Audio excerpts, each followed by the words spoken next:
You are listening to the Necropolis podcast, which is brought to you by Jason from Goatcraft and Shelley from HateMeditations.com and Metal Legion magazine.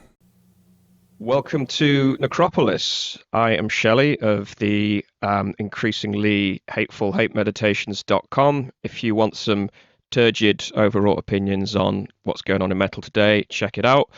As promised in the last episode, Jason is still on a temporary hiatus while he's kind of working his way through his black metal album, which should be ready to go towards the end of the summer.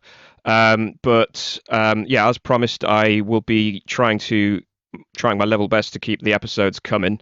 So today we've gone right back to basics and we're just doing a standard interview. So I'm very happy to say that we have Callum from the Scotland-based death/black/thrash metal band Tyrannus to join us. Thank you very much for coming on, mate. Hello. Thank you very much for having me. I feel very honoured that this is is this like the first that you're doing this for this sort of run? Yeah, pretty much the first one I've decided to take on solo. So yeah. Consider me very honoured then. Thank you very much for that, Shelley. Oh no, well, yeah, thank you for coming on. So yeah, just to give a bit of background for those of you probably stateside that aren't familiar with Tyrannus, they formed back in 2018, and I say death, black, thrash, but that kind of describes a huge chunk of extreme metal at the moment. I think particularly so they released their debut album, Unslayable, in 2022.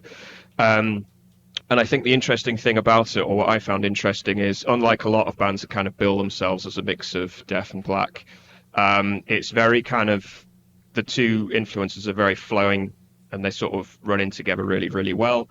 There's not as much kind of reliance on dissonance as you get. Everything is very clear and refined, and there's, the riffs are really well defined as well. And that goes for like the thrashier elements as well.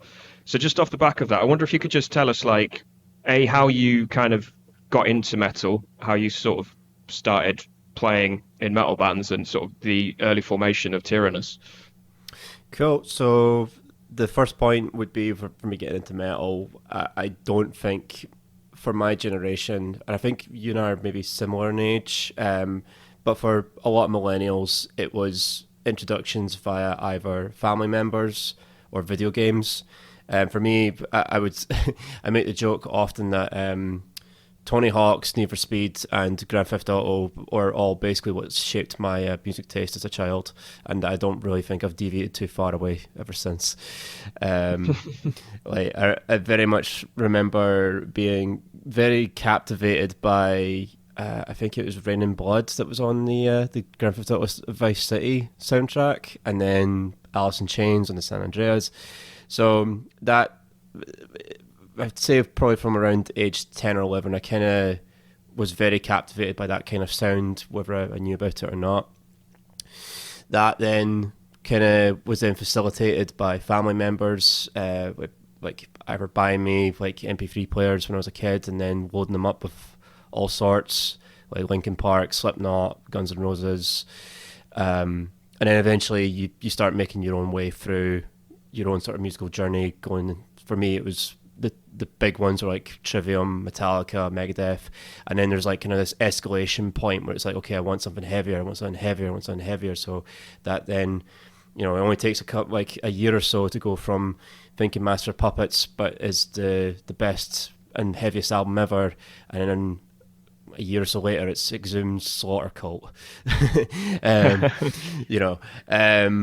And then eventually that appetite feeds into, I guess, a desire to be able to make that same sort of music yourself. And so I ended up playing bass for a lot of bands, but the reason I ended up playing bass for a long time was because that was what was always the position that bands needed. So I think, to be honest, I feel like that that's kind of stuck with me, and like, because bass, and a lot of metal tends to end up getting forgotten about, but I feel like I've still managed to kind of retain, I guess, like some semblance of importance for that in our music. And yeah, with Tyrannus, that kind of just came about with, I'd been playing bass in God knows how many bands for about 7 or 8 years at that point, and was kind of becoming quite anxious about the fact that I didn't really have anything to my name in terms of like art that I'd published and put out there. There was nothing there until Tyrannus. There was obviously bits and pieces, but like Tyrannus is my identity as an artist, and it's been intended that way since the very start, basically.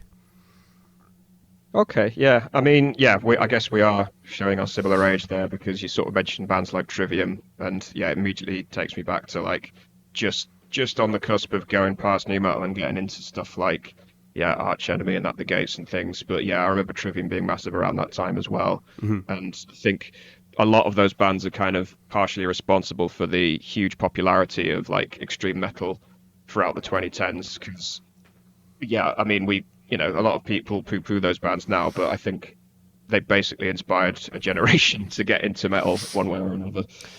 I've got no time for anyone who tries to diminish the impact bands like that had. Like them, Killswitch Engage, Slipknot, Bullet for My Valentine. Like at the end of the day, I think all genres need their gatekeepers and their gateways.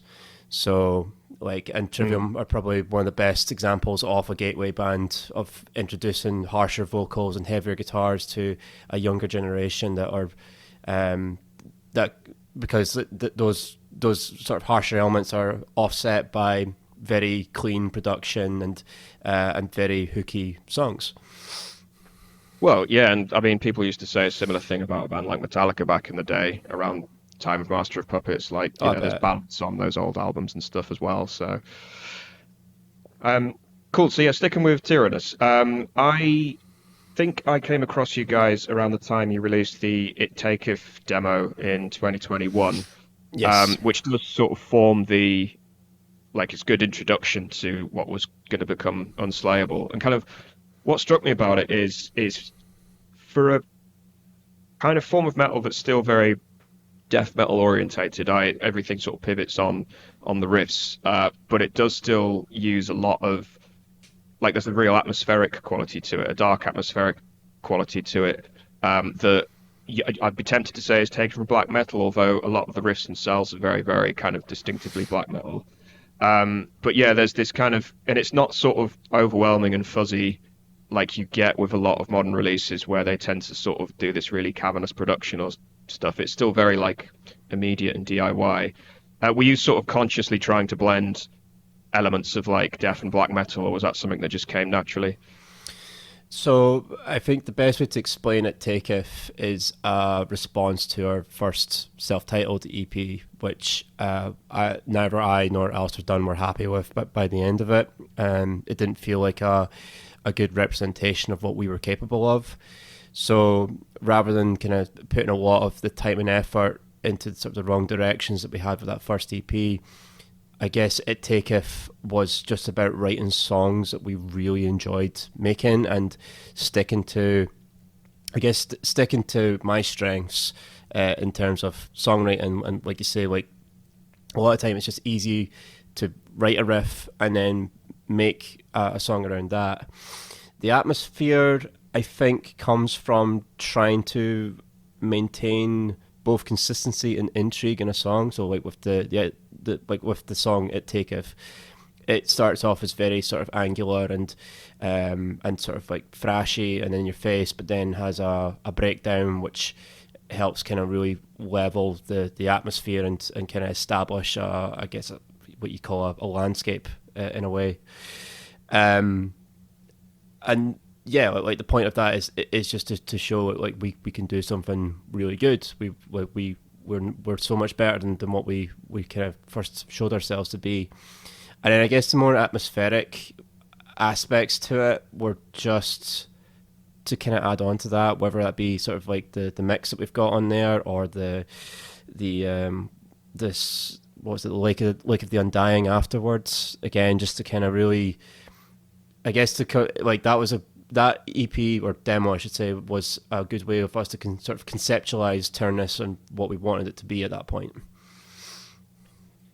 Yeah, I think that does really come through, and it's something that really feeds into the Unslayable album, because the thing that really strikes me is that it does flow together really well as like you could listen to it as like a single piece of music. Again, in a way that I find quite rare in a lot of modern extreme metal, in that each track does have distinctive moments. Like there's bits where it's that's clearly like thrash riff, and then stuff that's very much a black metal riff, but it all flows together as sort of a solid piece. And the other thing I guess to mention about it as well is you are quite influenced by the Lovecraftian element, which a lot of death metal bands kind of say they are these days, but I think what they do lack is that atmosphere, is that Lovecraft was a very atmospheric writer. Yes, obviously it's all tentacle horrors and unspeakable, like horrors that are undescribable, and a lot of bands try to kind of get that across through really angular, dense, complex riffing. But what you get from Lovecraft as well is just these long atmospheric passages of very kind of poetic description, and it's not all kind of, these dense sort of wordy descriptions and stuff. I think I'm being a bit overwrought with the way I'm describing that, but the sort of the atmospheric element of horror writing, I think, is somewhat lacking in a lot of like bands that claim to be influenced by Lovecraft, but it really does come through on Unslayable. I very much agree. So to start off your point, Unslayable very much is a concept album. It is meant to be listened to from start to finish. It was very much designed to be that way. Now, I'm not going to say that I am the biggest nerd when it comes to Lovecraft, if I'm being honest. I've only really read his works when I was in school, and that's kind of it. But the absence of atmosphere, which you just mentioned there, I find tends to be not just in music that claims to be influenced by Lovecraft, but also just in general. I feel like there's like this, and this can kind of go across media, including like stories and films, etc. But one of the issues I have with music a lot, and modern music in general, is just that lack of atmosphere. Like I'm not feeling pulled in by it often. So when I do, it's why I celebrate a lot of the music that my friends make, because we're all sort of in that same sort of mindset of like we're all trying to make music that's there's a word I'm looking for here, but you can soak yourself in it. It's something that you want to lose yourself in, and that's what I want to be able to achieve with music that I write. I want it to be like both an escape, but also I don't know. It's like I want it to be both something that someone can escape to, but also be informed by, if that makes any sense. Yeah, no, that does make sense, and it's something that I often find myself craving as someone that listens to a lot of new music and reviews a lot of it as well. I'm not going to be one of these people that says, "Oh, metal's all crap now," and it's not like it used to be, because there is still a lot of great bands, releases, scenes out there that I very much try to celebrate. But one thing I do always think is a lot of like the revered classic bands within death metal or thrash metal or whatever, they do sort of create this little world that you get pulled into. And I think that's why people keep going back to them as well. But at the same time, there is that message, whether it's a metaphorical one or an explicit one, it is there. So you're right. You can use it as something to like a perspective of understanding the world and what's going on in it, or as the same way that someone would read like a fantasy novel or something like that. Yeah, exactly. Like there's, I think we're all very much products of the media that we consume, and that'll probably be a relevant point later on. But and so similarly, like with Unslayable, I think you can probably tell like things that I'm influenced by are like early 90s Carcass and Death, which both had extremely dense atmospheres despite the the very sort of riff based or focus that they had at that point. And maybe at some point someone will have listened to this enough times and decide they want to make their own, and I very much look forward to hearing that, Yeah, that is one thing I forgot to mention is your vocals are very reminiscent of Jeff Walker from Carcass as well. It's probably the most consistent feedback we get. If like, I love it. A lot of time we'll get reviews and people saying that we sound like certain bands, and like when it comes to music, the comparisons are never very consistent.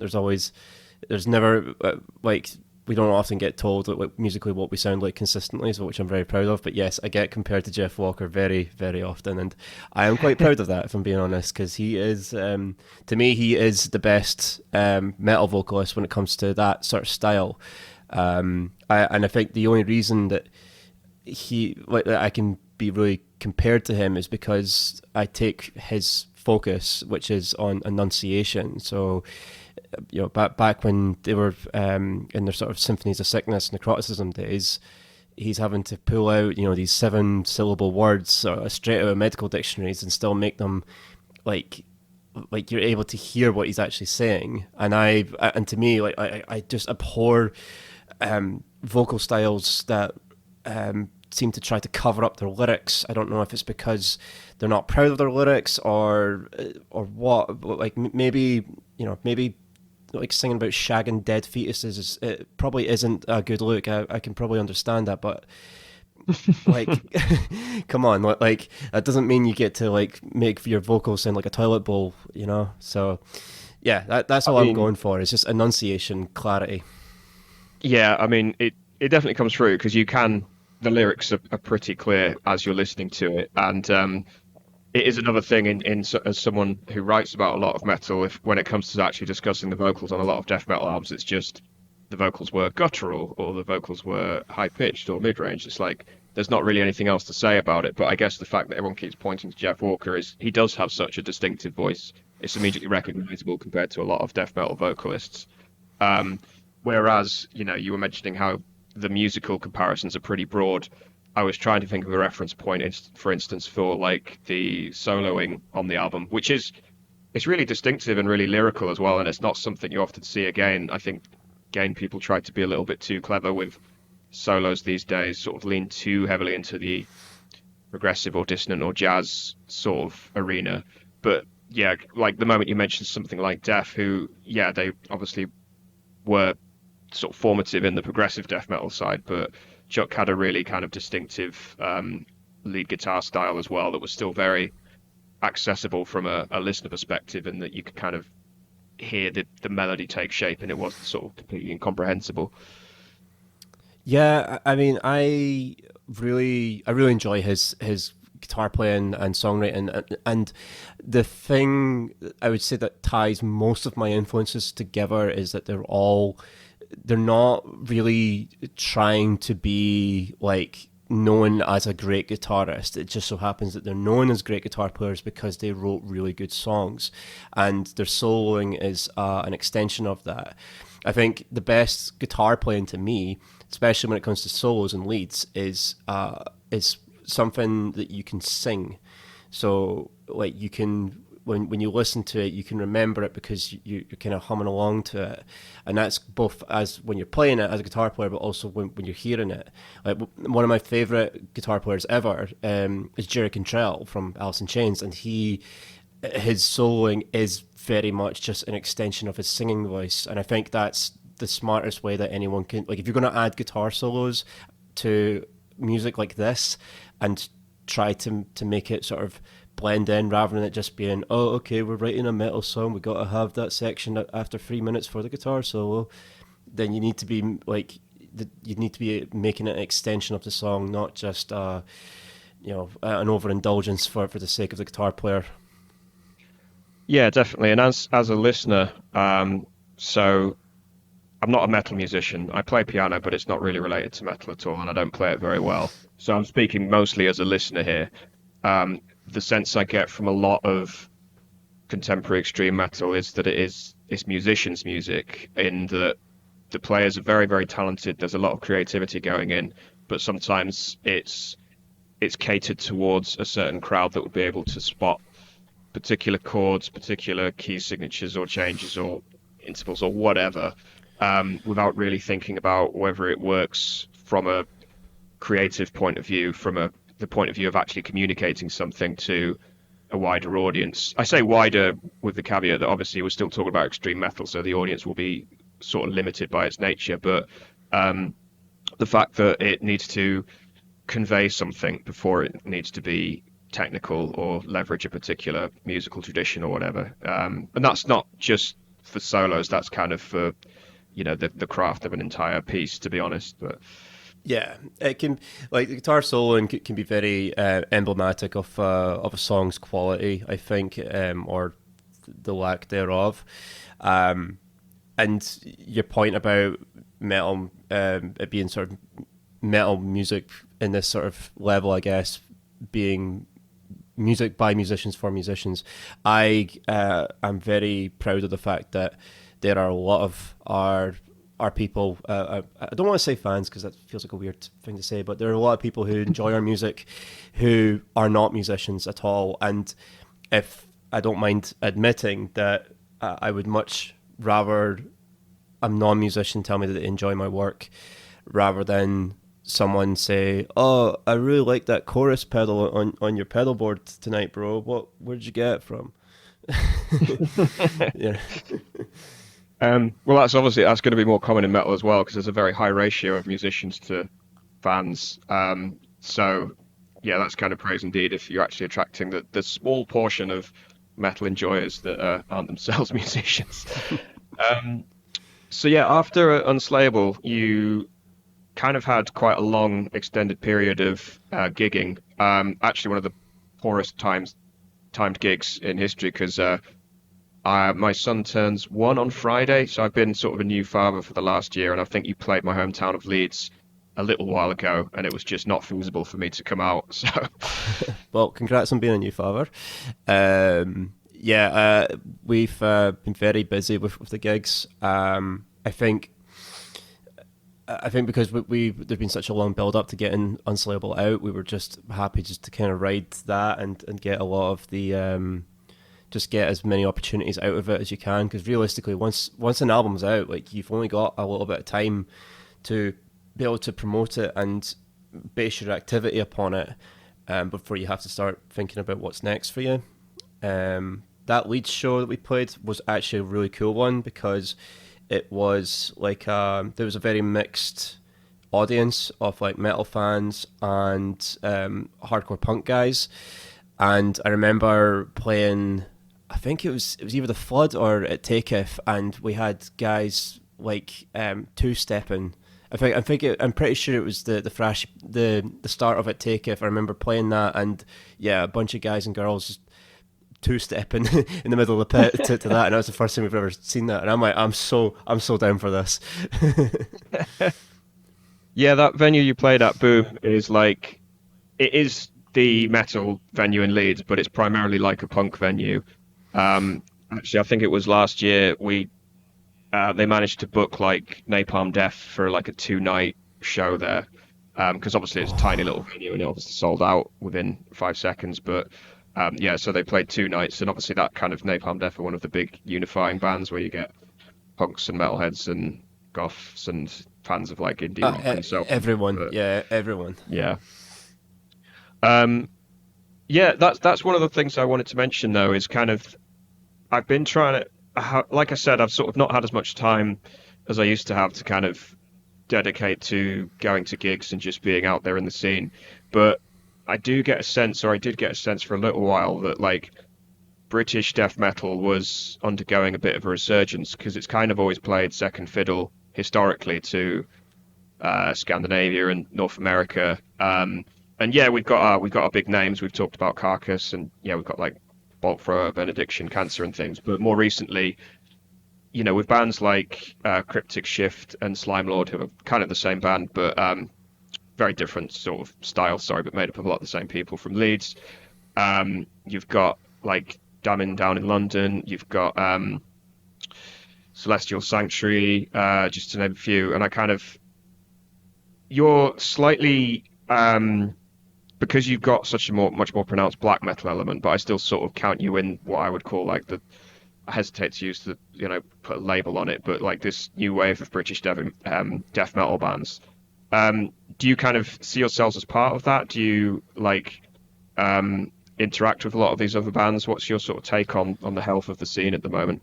So the scene, yeah, it's gone through a big resurgence. I think once people were able to sort of gain a bit of perspective around COVID and what we'd lost, I think that's what kind of pushed a lot of people to either get active in the scene as bands or start attending shows, because that's the other thing, is that this resurgence in bands wouldn't be possible if people weren't also going to shows, and the shows have been a lot better attended, I would say.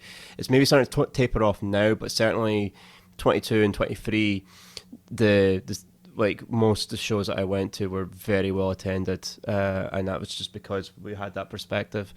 In terms of whether we are a part of it, I guess we are, but only kind of in the same sort of way that like Godflesh were part of the grindcore scene in the late 80s. You know what I mean?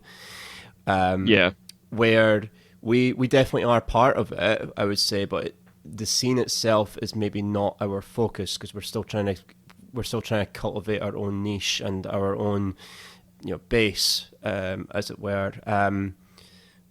I absolutely applaud and celebrate all these bands. To mention a few others from the north side would be Coffin Mulch, Penny Coffin, Brain Bath, and then you've got like a couple other. I guess the heavyweights, or the ones that have been around for much longer, like Party Cannon and Scoratura. There's definitely like a long sort of list now of bands that are going out as far as the US and Europe, or the ones that are just kind of getting started, or maybe are content to remain within sort of their ponds, as it were. But for us, I think we are happy to be a part of that and support it, but it's not our focus. Yeah, that makes sense. And I also understand, like, for commentators or people watching scenes, there's a temptation to sort of slap a label on it, but that's almost like a kiss of death. If something gains a certain level of popularity and you get lumped in with it, it kind of immediately defines how you can sound, and sort of limits you in the eyes of like a newer fan base who might not have followed you from the start, and so on. We kind of had that in a sense with at some point we kind of got told that we were like a psychedelic band, and I think that was literally just based on the mix of Take It demo, because there's a couple of guys that like listen to that, and then when they listen to Unslayable, because it's obviously mixed very differently, they're like, oh, it's no longer got that psychedelic element. It's like, bro, it's just because I didn't know what I was doing when I was mixing that thing. So, and obviously we are very much, you could say the similar thing, what you're saying about us being part of the UK death metal scene, you could also say similar to us in the international RABM scene, where yes, our politics very much fall into that, our beliefs very much fall into that, and we're quite happy to work with bands and organisations within that genre. But I don't think that's really what people would call us. Like, as in, we are RABM adjacent in terms of our music and directly affiliated based on our beliefs, but I don't think RABM is probably the first thing you would call Tyrannus. No, yeah, so obviously like the far left politics is definitely something that you put front and center. But for me, when sort of people mention far right, well, usually black metal bands, some death metal bands, but it musically it tends to cross over more with like post metal or hardcore elements of like sludge as well. Mm-hmm. And Tyrannus are kind of you're much more like, I don't want to say traditional, but you're much more what someone would think of when they think of like a death metal band or thrash metal. I don't mind that label at all. Like, if someone wants to kind of call our music traditional, like, we are very influenced by heavy metal in terms of song structures and feel, I would guess. Like, I love 80s metal, especially the stuff that kind of borders on glam, like Wasp are one of my favorite bands, and I feel like, especially like their first album, Headless Children, I feel like that's like almost perfect metal to me, you know. And same with Judas Priest from that era too. Oh yeah, and it's stuff that warrants kind of going back to, because to a lot of modern listeners it might seem a little bit kitsch or whatever, but yeah, sort of Judas Priest from that era, going back to Wasp. I remember chatting with a friend the other day saying, like, if you ever watched like old Wasp videos and then immediately watched Immortal music videos, you can instantly see where that got a lot of his shtick from. Like, oh my god, yeah, you're absolutely right. Oh, and just doubling back on the psychedelic thing as well, this is probably completely me making associations that aren't there, but some of the more atmospheric interlude passages on Unslayable called to mind like Enslaved at times, particularly their earlier like progressive era. But that's again probably me just sort of drawing associations that might not necessarily be there. Okay, do you want me to lie to you, or do you want me to actually tell you where stuff like that comes from? Hey, it's up to you. Whatever you're happy revealing. Let's dispel that. That stuff comes from my love of like mid to late 90s video game music. Like when I think of stuff like Lake of the Undying and Cruel Dream, like that's me kind of going to like Soul Reaver, like that kind of atmosphere. I'm trying to kind of make that. I have only listened to Enslaved maybe a handful of times in my life, and I've never really got them. So no, I mean, you wouldn't be the first musician to openly say like video game music is a key influence. Like there's whole subgenres of black metal based on it. So I didn't know that. Well, I'm thinking specifically of like dungeon synth, if we count that as a subgenre, but I suppose not. I definitely don't, but no offense to the guys who make that. Well, I guess as well, does not the psychedelic thing come from, and I did want to ask this, so I'm going to ask it now. Why purple as the color scheme of the band? Again, there's going to be so much mystery that I'm just going to completely unravel and burn down here. Purple because Bret Hart wore it. Oh, right, okay. It's right. So basically, back in the 2017, 18, like that was like when I was starting to get more into sort of like, I guess like creative with like imagery and stuff like that. So for whatever reason, I was playing about with color filters one day when it came to. I'm trying to think. All right, no, I remember why. So with the first Tyrannus EP, I'd bought that album off of Daniel Corcarera like in early 2017. He was selling it. I didn't know what I needed it for, but I knew that I liked it, so I needed to buy it off him, so I did. And then at one point, I was kind of fiddling about with like just color settings on like Instagram, and then one day like that shade of pink, purple, just like it looked amazing on it, and I thought, okay, let's just go with that. And then because it looked great, there was no reason not to deviate from it. So then it just kind of became a sort of thing similar to like how Typo Negative had everything in green. So this is what we do with, you know, your pinky, purple, whatever sort of shade I land on it on the day. Yeah. So just for our listeners, if you look at the cover of Unslayable, it's a really nice design, but it's purple on black. And if you follow them on Instagram, every single like live shot is either keyed purple black or it's black and white, and then all of the band photos are. You'll never get just a standard color photo on their Instagram, is what I'm saying. Yeah, I think I've done that like once and I didn't like it, so we've just stuck to that. It's a cool aesthetic, but yeah. Yeah, I didn't know if it was sort of some kind of occult qualities, or whether it's royal, or like it's just no other band kind of leans into it that much. But there's probably a subconscious element of that, but no, honestly, like I do a lot of things without just thinking about it, and then if I don't have a reason to not stick with it, if it's worked, I'm just going to stick with it until someone says that you're sick of it or whatever, you know. No, you've come too far with it now. It's got to stay. I know. We're in too deep. It'd be like if Typo just decided one day they were going to change to, I don't know, blue. Cool. Well, I'm glad we cleared that one up. So yeah, so as we mentioned, you've done quite a long period of gigging.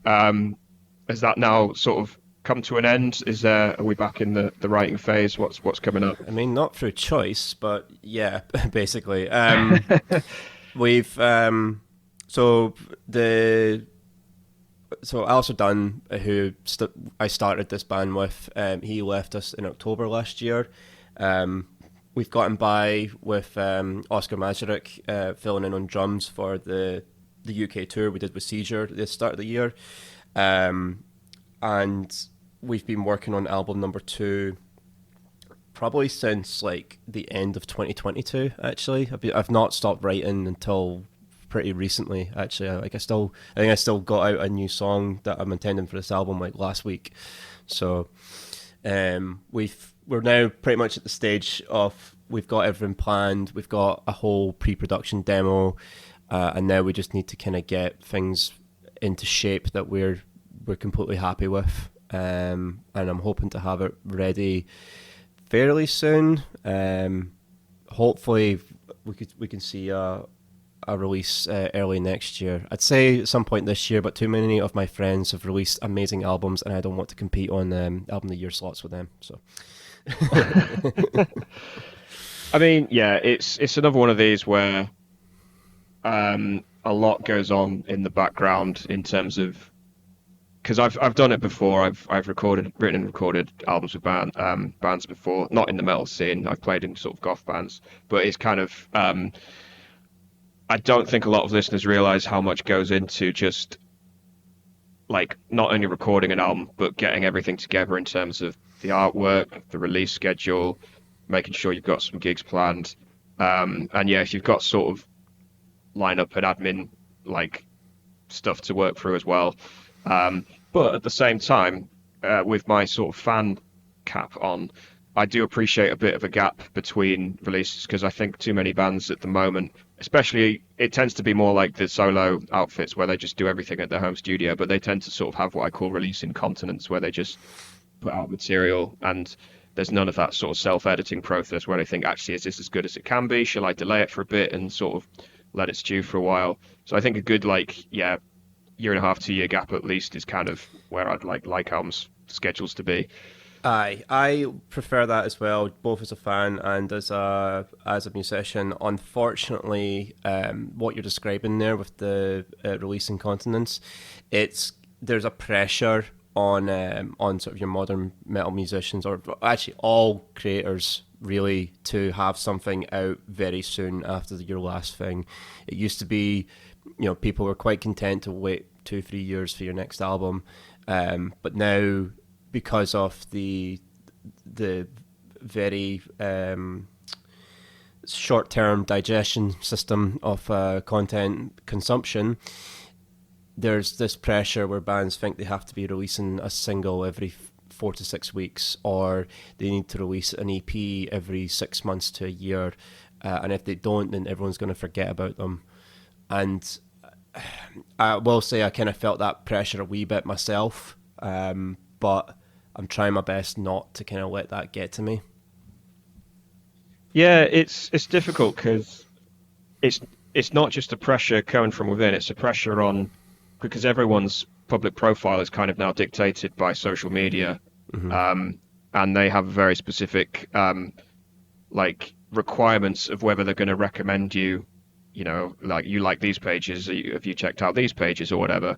And if you're not posting at a certain rate, or if you're not producing Instagram shorts or TikToks or whatever, then you kind of will just be lost in that algorithm. But I also think, or I like to think, I don't know if this is me being wishful, but the metal fan base, they are a lot of things, but that you can sort of count on a certain degree of loyalty. Like, if a band stands out to me, enough for me to buy their album, then I'm not going to forget about checking them out and think, oh, I've not heard from them for a little bit, are they up to anything? Oh, they've got a new EP out or whatever.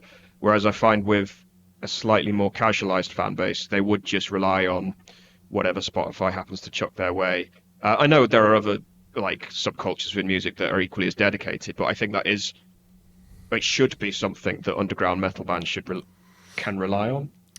I don't know if I can fully agree with you on that, just because we are all, like I said, we're all products of the media that we consume.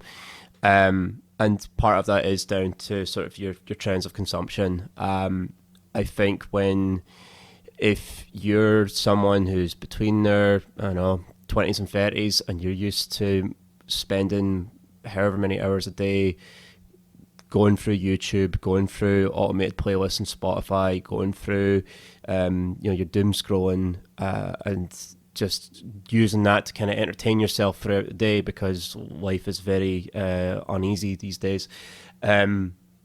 You are going to perhaps still have that same loyalty like that's instilled in the genre, yes, but you're also more likely to be very critical of bands that maybe don't live up to their end of the bargain when it comes to that loyalty. I think for me, there are plenty of bands that I'll maybe give a go around if their latest album's been great. But there are a lot of bands, I think, especially the legacy bands, that really have gotten away with taking the piss out of their fan bases by existing long past their sell-by date and putting out albums that are either not to the taste that's been set upon their fan base, or are just derivative works of art they made long before that is much more celebrated. And don't even get me fucking started on anniversary tours. I mean, fuck it, let's go there. I'm trying to remember what year it was. I saw Judas Priest in 2010 at Hellfest in France, and I think that was supposed to be a farewell tour. Yes. We're now 14 years on, and they've just had a new album out. I don't want to single Judas Priest out, but they're big enough. They're not going to listen to this. Mm-hmm. I love Judas Priest. Don't get me wrong. But they're immediately what comes to mind when I think of bands that are still going well past their sell-by date. And from my understanding, I've not listened to it yet, but the new album seemed pretty well received, unlike whatever album Metallica are on now, where there just seems to be some sort of self-sustaining hatred between metal fans and that band now. But yeah, bands like that where it's like, yeah, okay, they are incredibly successful, and if they're enjoying what they're doing, fair enough. But I kind of always compare it to, this is a bit of a callous comparison, but like a company where like the older members of staff aren't retiring and they're kind of just hanging on to their jobs, and that means that none of the younger members of staff can progress in their career. That's kind of how I'm envisaging metal now when I look at any of the lineups of major festivals and think none of these bands are younger than 20 years. Most of them are older than 30 years. And then, yeah, obviously there's all the smaller bands lower down the bill, but they have to kind of rely on the luck of just people being up and about to watch them. And until these bands do eventually move on, there's no way of them kind of moving up. Yeah, that's pretty much the best way to put it. It's a genre that relies far too much on looking back into a past that many of its consumers weren't actually a part of. There are people will be quite happy to spend 200 quid on an Iron Maiden ticket. Hell, they'll even spend 50 quid on Iron Maiden cover band ticket, you know. But it will be very hard to get your casual metal fan to really pay attention to the undercard of Bloodstock. I mean, I've just whilst we were talking there, I've actually pulled up like this year's headliners, and you've got Opeth, Amon Amarth, Architects, which in my like, you know, 20, like if I was 20, that would be like quite stunning actually for bands like that. But these bands are all like, Architects are younger, I know that much, but I'm pretty sure Amon Amarth and Opeth have been around since the early 90s, which makes them as old as me, at 30. Yeah. So,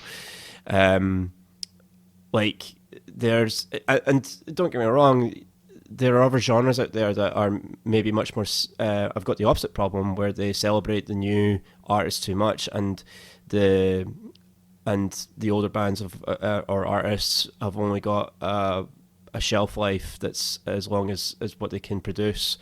So it's kind of like that dichotomy. Do you want everyone to still be listening to Black Sabbath in 2060, or do you want there to be do you still want people to be listening to Black Sabbath in 2060 in order to preserve the legacy of the genre from its roots, or are you in favour of it developing way beyond that to the point where something like Black Sabbath could be considered, I guess, no longer relevant to the genre that it spawned?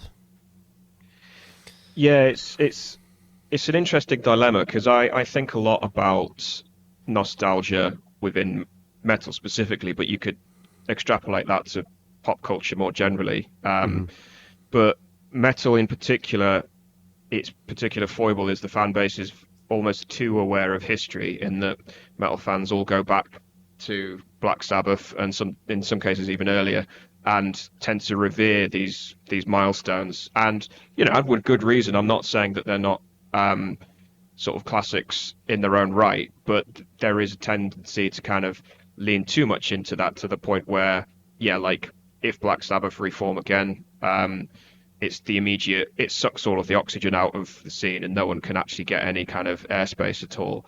But on the sort of flip side, metal is like a multi-generational thing now. You've got people in their 60s who have liked metal all their life. You've got people who are, 13 years old just getting into metal now. And that's all kind of considered legitimate fandom in a way that, say, being a punk in 1977, if you were sort of 60 years old at that time, it would be quite strange because punk at the time was young person's music, in a way that metal is not now, in that it's, a 60-year-old metal head isn't considered that strange. I haven't really explained that point very well, but it's that kind of multi-generational thing that just makes it quite interesting for newer bands trying to establish themselves. Absolutely, and this is one of this goes back to the point I made earlier, which is like metal, like any genre of art, needs its gatekeepers and its gateways. I don't think anyone who's decided to listen to, well, even us, maybe we end up being someone's first. In fact, I know for a fact I'm someone's first metal show at least. But I'm not expecting someone to accidentally pick up our album because it's purple and it looks cool. I'm not then saying, okay, thanks for listening to us, but you need to like go through the metal Wikipedia and listen to all the albums contained within. At the same time, though, I think as an artist, I think if you are going to involve yourself within a genre that is steeped in nostalgia and tradition, I don't think you're doing yourself or the music the music genre a service of not at least becoming familiar with it, because I think it's worth having. I guess it's worth even just like an insight into who your potential consumer is, if we're going to go at it in that direction, Yeah, I mean, it sounds really obvious to say, but if you're going to produce a particular art form, you want to be conversant in that art form, i.e. you want to have some idea of what's come before, some idea of what works well. You have to kind of understand the rules if you're going to break them to some extent. Yeah. But equally, I think there is an over tendency to be in metal too aware of that and just being like, well, I really like that style, so I'll just make more of it. And that's kind of the whole ethos behind the explicitly like old school death metal kind of movement, was just, we really love Entombed and Autopsy, so let's just keep doing that. Did you have to copy them though? Well, exactly. Yeah. Like I do have a copy of Clandestine. I could just listen to that. Exactly. Yeah. It's like we've already got those albums, and they're pretty much done as well as they're going to be. So yes, take influence from them, but you have to kind of add to the dialogue. But equally, I listen to a lot of music that is marketed as metal. I get sent promos and stuff, but it's sort of like a mishmash of lots of different styles. And in trying to be too clever with it and too forward thinking, it kind of ends up not saying anything on an emotional or artistic level. Again, that's kind of its. Sorry, go on. No, you first. Well, I was just going to say it's a bit hard to articulate specifically when that happens, but it's normally artists that are, labeling themselves as avant-garde, whereas rather than trying to kind of embody it naturally in some sense, they're they're too busy trying to like fuck with the genre norms to the point of kind of not really saying anything meaningful. And that's kind of the opposite of the overly nostalgic, like old school death metal, for example, as one example of that. Well, that's to me is the thing, is that there has to be artistic intent behind anything that's being made. If you are, I don't know, if you're one of these avant-garde bands and your only reason you're doing that is because you desperately want to sound different to everyone else, we're gonna pick up on that, like as listeners. I'm gonna listen to something and be like, well, like, you're just wasting my time because you're not giving me anything that I'm expecting to hear, and you're not kind of,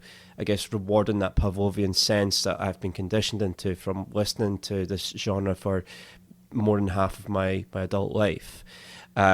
Similarly, though, I think sometimes bands are too formulaic with the music that they make, especially the older legacy bands, like, and we're bringing this back full circle to Judas Priest, where you have kind of learned from your consumer feedback that you need to be making music that sounds like this, therefore you're going to engineer it like this, you're going to songwrite like this, and you're going to hit all the beats, and then it's going to come off as completely disingenuous and dishonest because I, as a listener, I'm not hearing someone making an expression that I then want to fall in and resonate with. Instead, I'm being sold a product, and I can't be bothered with that because I'm living in a post-capitalist hellscape. On the other nicer end of it, yeah, I am, but it's still a hellscape. Yeah, sort of just to bring it full circle, before we wrap up on this topic, I think it's sort of a microcosm of what's happened with cinema in a lot of ways, in that lots of the major studios in Hollywood know that the only way they can sort of guarantee a steady return is by reviving, rebooting, making sequels or prequels to lots of like previously popular IPs, because filmmaking is financially such a risk if you try something completely original now. In the same way as a Judas Priest, there's a lot of money and capital invested in not them as people, but Judas Priest, the brand. And so much of that is dictated by social media, Paul. Maybe not so much for Judas Priest because they kind of existed before and exist beyond social media, but particularly for popular bands sort of coming up within that kind of market, and how social media algorithms manipulate and warp the popularity of certain things. If you have to release an album that's going to hit certain beats, no pun intended, but as you sort of said, not take any risks, but be just like authentic enough to make people think they're getting a genuine experience, but sort of it's almost like music by focus group in a way. Yeah. And you can always tell when that's happening, because it's like, well, it's good enough that it sounds like something I should like, but I'm not excited by it. It doesn't feel dangerous or like, well, yeah, exciting in any way. Yeah, I would, but you know what? You actually released a video recently which actually covers this. So here's your promo time. Anyone listening to this should be watching the video "Why You Hate Modern Metal" by Hate Meditations, because you basically covered everything like that we've just said and more so in that, and why, like in terms of like sociological factors and all that. Western society as a whole is in this weird feedback loop of content where we are just eating what's left of ourselves alive, to the point where we are now so desperate for nostalgia that people are finally understanding the greatness of Tony Martin era Black Sabbath. So if there's one thing we've at least got out of this, is that we finally got an appreciation for the Headless Cross and Tear. So. All right, so to end on a positive note, so you mentioned some Scottish bands earlier on that you've kind of either been involved with in the scene or sort of definitely kind of making a name for themselves, even some sort of on the international scene. What are some sort of modern bands or albums that have caught your attention recently? Not necessarily for 2024, but just in the last couple of years, let's say. The first one, and he is the flagship of Scotland metal as far as I'm concerned, it's Hellripper. James is I love James. He's a great pal, and he comes from a very legit background because he and I were both in the mid 2010s crust punk scene together. But to see what he's managed to achieve by himself for the most part, it's incredible. And his latest album, Warlock, Scream and Withered Hags, is, in my opinion, the greatest Scottish metal album that's ever been released so far. On his heels would be Coffin Mulch with Spectral Intercession, which Coffin Mulch are unfairly tagged as sort of an Entombed clone, but I think if you actually listen to that album, you'll learn very quickly they are a punk band who happen to play death metal, and I've got nothing but the time for that sort of thing.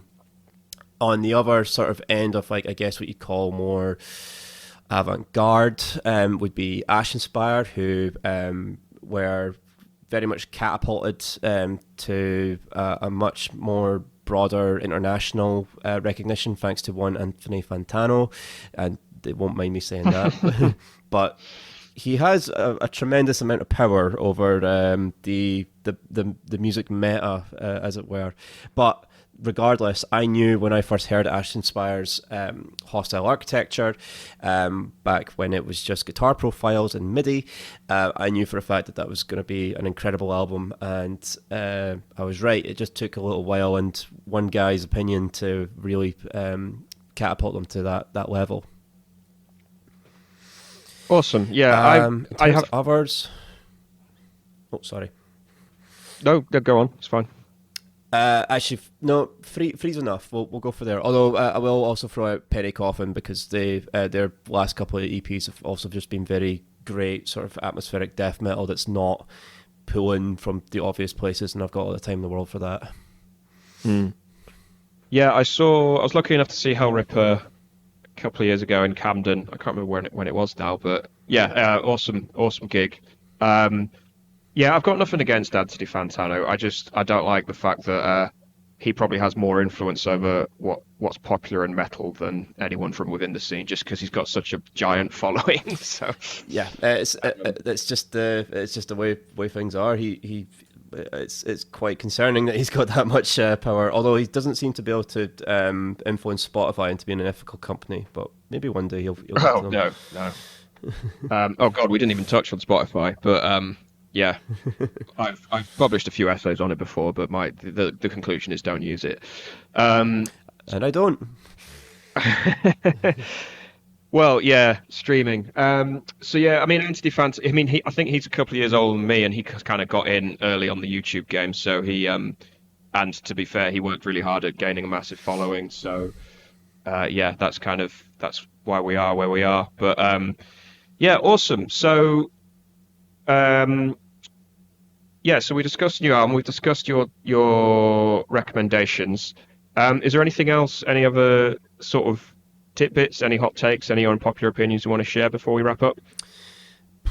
There is one that we could potentially go into because I have talked about us being what's the word again? Oh yeah, but us being sort of products of the media that we consume. What's your opinion on like crypto fascism in black metal? You don't actually have to answer that, by the way. We can just wrap it up, but nice wee bomb there. I've got many opinions on it, but none of them are simple. That's fair.